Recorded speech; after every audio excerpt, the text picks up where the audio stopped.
Aujourd'hui, nous restons encore un peu en Éthiopie et je vous invite à suivre une des étapes du process du café lavé.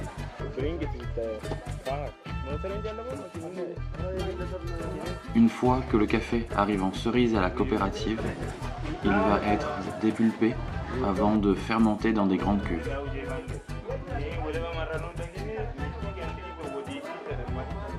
En général, le café va rester ici pendant la nuit, ça peut même aller jusqu'à 24 heures ou même un peu plus.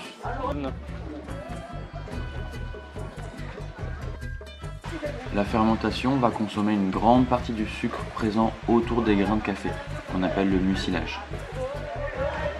Mais avant de partir pour l'étape de séchage, le café va être lavé, brossé, nettoyé.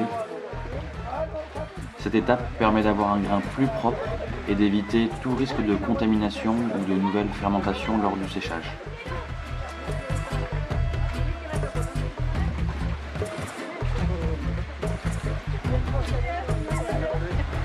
Donc, plus de sucre autour du grain, plus de fermentation.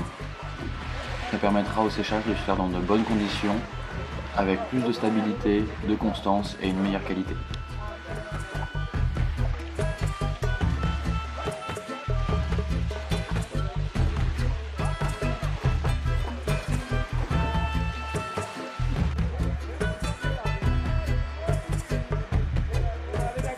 Le lavage, dans ces stations de lavage, se fait souvent en groupe et surtout en rythme.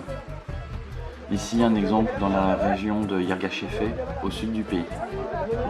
Et parfois, observer le lavage peut même avoir un côté hypnotique.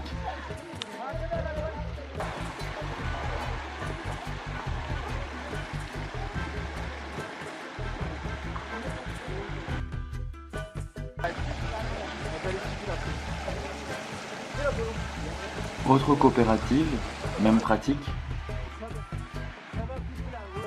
Le café est une nouvelle fois brossé et l'eau utilisée pour le lavage, de couleur miel au début, devient de plus en plus claire et transparente. C'est le signe que le lavage est quasi terminé, qu'on a pu se débarrasser du mucilage qui restait encore un peu autour du grain.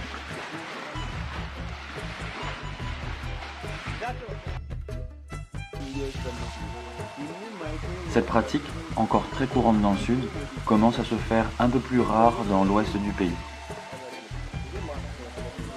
En effet, les ONG ont financé de nouvelles machines permettant de dépulper le café et en même temps de retirer le mucilage, cette couche de sucre donc collant autour du grain censée se consommer durant la fermentation.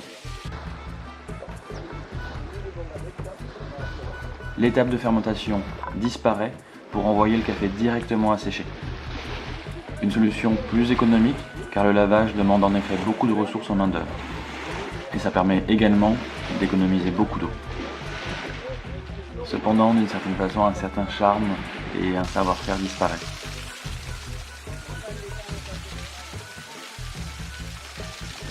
En attendant, ici, de retour près de Yirgacheffe, le son rythmé des râteaux continue.